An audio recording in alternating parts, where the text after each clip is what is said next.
साथियों ने HKRN के ऊपर भी बड़े सवाल किए। मैं सुनता रहा इनकी, मगर जवाब देंगे और अब जवाब के समय नहीं है। मैं तो माननीय अध्यक्ष जी, आप देखते हैं कि मैंने बोला भी नहीं हूं, मैंने कुछ कहा भी नहीं है। मैं तो इनकी बात को सुनता रहा, नोट करता रहा। माननीय अध्यक्ष जी, अशोक अरोड़ा साहब ने, आफ्ताब अहमद ने और इंदू राज नरवाल ने और भी कई इनके विधायक थे, उन्होंने HKRN के ऊपर क्वेश्चन उठाए।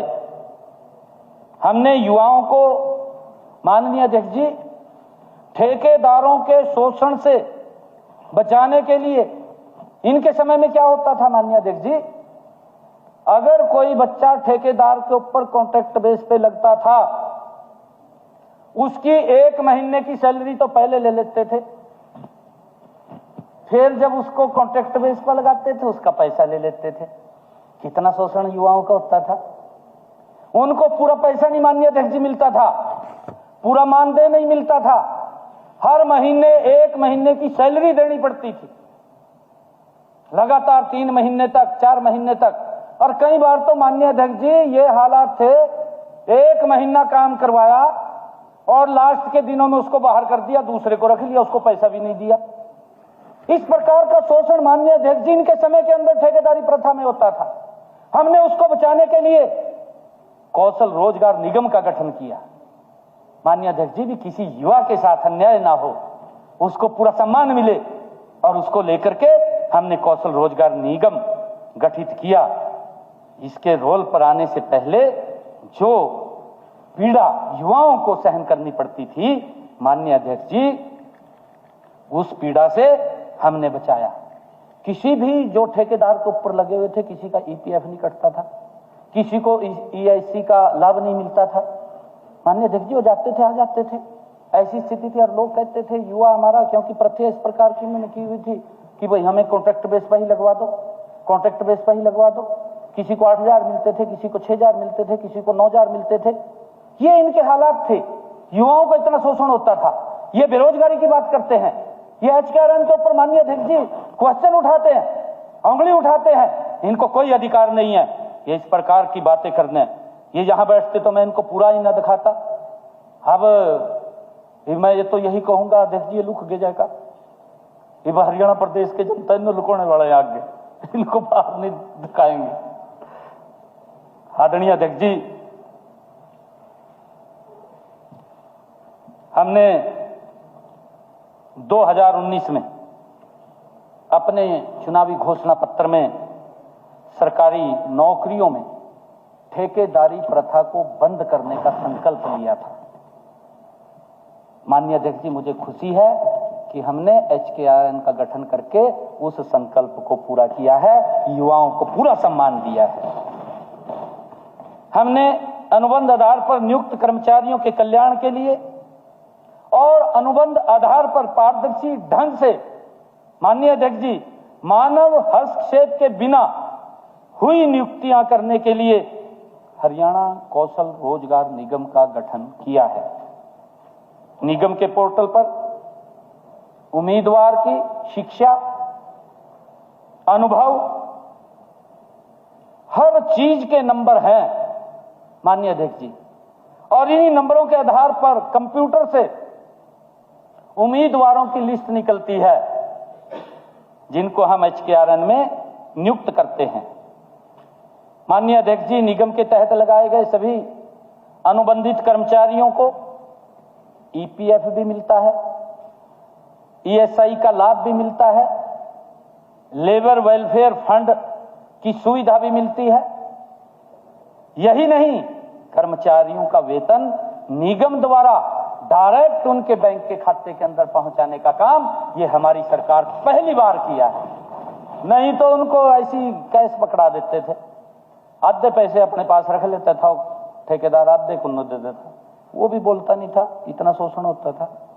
माननीय अध्यक्ष जी, हमने उन कर्मचारियों को जो HKRN के अंदर जो कर्मचारी नियुक्त हुए हैं माननीय अध्यक्ष जी, उनको आयुष्मान भारत चिरायु योजना का लाभ भी देना हमने शुरू किया है। जिन हमारे परिवारों की वार्षिक आय 3 लाख रुपए तक है, ऐसे परिवारों को भी हमने इसके अंदर नॉमिनल चार्ज लेकर के इस योजना का लाभ उनको दिया कि 1500 रुपए वो देंगे और उनको 5 लाख रुपए तक का लाभ देने का काम ये हमारी सरकार ने किया है, मुफ्त में उनके साथ जोड़ने का काम किया है। माननीय अध्यक्ष जी, निगम द्वारा भर्ती किए गए युवाओं के लिए हमने सालाना 10 आकस्मिक अवकाश और 10 मेडिकल अवकाश का प्रावधान भी हमने हमारी सरकार ने किया है। आदरणीय अध्यक्ष जी, मुझे खुशी है कि हमने पिछले दिनों ही जो महिला दिवस के अवसर के ऊपर हर महीने एक अतिरिक्त विशेष अवकाश का प्रावधान भी हमने उसके अंदर किया है। महिला कर्मचारियों के लिए मातृत्व अवकाश की सुविधा भी हमने दी है। हरियाणा कौशल रोजगार निगम अब सरकारी क्षेत्र में माननीय अध्यक्ष जी अनुबंध आधार पर मैन पावर की नियुक्ति के लिए एकमात्र ये स्रोत बन गया है। कहीं किसी विभाग के अंदर किसी को किस प्रकार का स्किल व्यक्ति चाहिए, हमारे पास HKRN के पोर्टल के ऊपर पूरा का पूरा डाटा है। हम तुरंत वहां से उठा करके बिना किसी भेदभाव के उस विभाग को भेज देते हैं। किसी का कोई 5 पैसा नहीं लगता, किसी का कोई शोषण नहीं होता।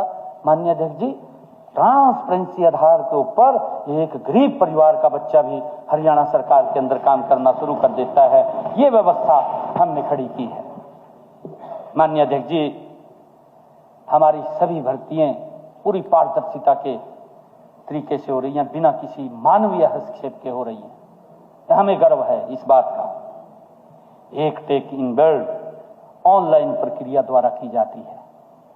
माननीय अध्यक्ष जी, इसमें उन उम्मीदवारों को भी वीरता दी जाती है, क्योंकि इनके समय के अंदर तो ये यहाँ नहीं बैठे हैं, आदमी की आंखों से आंसू आ जाते हैं। माननीय अध्यक्ष जी, अगर बात को सुन लें, हरियाणा प्रदेश का एक गरीब व्यक्ति जिसकी कोई पहुंच नहीं होती थी, जो किसी के पास जा नहीं सकता था, इनके समय के अंदर तो ऐसी स्थिति थी माननीय अध्यक्ष जी, गरीब व्यक्ति वोट दे देता था।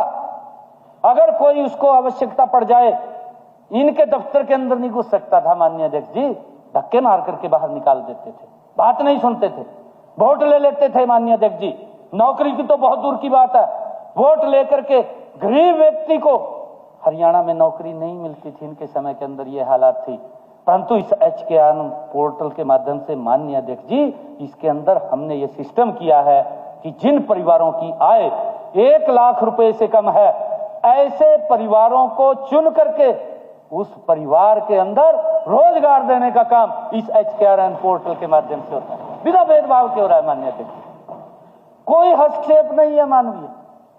ये क्वेश्चन उठाते हैं, इनको अधिकार नहीं है माननीय अध्यक्ष जी ये बातें करने का, ये सुन नहीं सकते, बातें सुनने की इनके अंदर कैपेसिटी नहीं है। ये खोखले हो चुके हैं अंदर से, इनके पैरों तले जमीन नहीं है। माननीय अध्यक्ष जी, ये कैसे बैठे यहाँ पर? ये बैठ भी नहीं सकते। ये तो आरोप लगाने के लिए आते हैं, अपनी हाजिरी लगाने के लिए आते हैं। माननीय अध्यक्ष जी, बड़ी दुखदायी बात है। हमने 1 लाख से परिवार जिनकी इनकम कम है, ऐसे लोगों को चिन्हित किया। चिन्हित करके आदरणीय मनोहर लाल जी ने कहा कि जिस परिवार के अंदर अंधेरा है, उसके अंदर एक दीपक जलाने का काम करें, उसके प्रकाश देने का काम करें, और गरीब परिवार के घर के अंदर नौकरी दे करके ये काम हमारी सरकार योजनाबद्ध तरीके से कर रही है। माननीय अध्यक्ष जी, इनको तो दया भी नहीं आती गरीब व्यक्ति के ऊपर। ये ऐसे लोग हैं, तभी तो इनको बाहर किया है। माननीय अध्यक्ष जी, आज भी अपने आप चले गए बाहर, ये बाहर ही है, ये अंदर नहीं आएंगे, ये बाहर ही है। माननीय अध्यक्ष जी, हमने गत वर्ष से हरियाणा कौशल रोजगार निगम के माध्यम से प्राइवेट सेक्टर में भी हमने प्राइवेट सेक्टर में जो हमारी लिमिटेड कंपनियां हैं, हमने उनसे भी इस HKRN के माध्यम से उनको कहा है कि आप इस पोर्टल से ही आप युवाओं को ले सकते हैं। जिस प्रकार का स्किल युवा आपको चाहिए, आपको हम यहां से देने का काम करेंगे। इसके लिए उनका कौशल प्रशिक्षण भी किया जाता है तथा प्राइवेट सेक्टर में नियुक्त माननीय अध्यक्ष जी, नियुक्ति में मदद करने की सेवाएं भी हमने शुरू की हैं। हमने उनसे बातचीत की है, कि आप हमारे HKRN दे सकते हैं, हमारे हरियाणा के लोगों को वरीयता उसके अंदर मिलेगी। माननीय अध्यक्ष जी, हमने पहले विधानसभा सत्र में ही अनुबंधित कर्मचारियों और तकनीकी शिक्षा, अतिथि शिक्षाएं और कॉलेज के एक्सटेंशन लेक्चरर व अतिथि अध्यापकों को की सेवा सुरक्षा भी हमने प्रदान की है। हमने पीछे कहा था माननीय अध्यक्ष जी। माननीय अध्यक्ष जी, जो CT की बात है उसके ऊपर भी इन्होंने काफी क्वेश्चन उठाए हैं। हमारे कुलदीप वत्स जी विधायक, श्री बलवान सिंह जी दौलतपुरिया, श्री नरेश सेलवाल, शीशपाल केहरवाड़ा और आदित्य सुरजेवाड़ा, CT के ऊपर इन्होंने काफी बातें कही। माननीय अध्यक्ष महोदय, हमने कॉमन पात्रता परीक्षा की सभी तैयारियां, मैं आज आपके माध्यम से ये कहना चाहूंगा, अपने CT के भी सभी युवा साथियों को आज ही कहना चाहता हूं कि हमने CT की पात्रता परीक्षा के लिए सभी तैयारियां पूर्ण कर ली हैं। लेकिन कुछ उम्मीदवार इस परीक्षा के नियमों में, हमारे कुछ युवा हमें मिले आकर के, और उन्होंने आकर के ये बात कही कि इसमें कुछ बदलाव किया जाए। उनके कुछ सुझाव आए हमारे पास युवाओं के। माननीय अध्यक्ष जी, हमने उन युवाओं के सुझाव को लिया, लेकर के उसको देखा, और देख करके हमने उसमें कुछ परिवर्तन, जो उन्होंने सुझाव दिए, हमने उसमें परिवर्तन करने की सोची कि हाँ, इसके अंदर परिवर्तन कर लीजिए, परिवर्तन करना चाहिए। अगर युवा इस बात की बात करते हैं कि जैसे पहले एक पद के विरुद्ध 4 उम्मीदवारों को बुलाया जाता था, युवाओं के सुझाव आए कि 4 को नहीं, इसके अंदर 10 उम्मीदवारों को बुलाया जाए। हमने उसको ऐड कर लिया, उसमें परिवर्तन किया। अब एक पद के विरुद्ध 10 युवाओं को, जो उन्होंने सुझाव दिए, हमने उसको उसके अंदर शामिल किया है। आदरणीय अध्यक्ष जी, हमने नए नियमों व मानदंडों के अनुरूप इस परीक्षा की तैयारियां जोर शोर से की जा रही हैं, और मैं आपको बताना चाहता हूं कि हम CT का पेपर मई माह में आयोजित कर लिया जाएगा। हम उसकी तैयारी में मजबूती से लगे हुए हैं। ये जो बात बोल रहे थे माननीय अध्यक्ष जी, डंकी रूट की इन्होंने बात की। वैसे तो कॉलिंग अटेंशन में हमारे मंत्री महोदय ने उसके ऊपर पूरा डीपली चर्चा की है, परंतु काफी बातें उसके ऊपर अशोक अरोड़ा जी ने उठाई, शीशपाल केरवाला जी ने उठाई, आफ्ताब जी ने उठाई, अर्जुन चौटाला जी ने भी इसके ऊपर आवाज उठाई।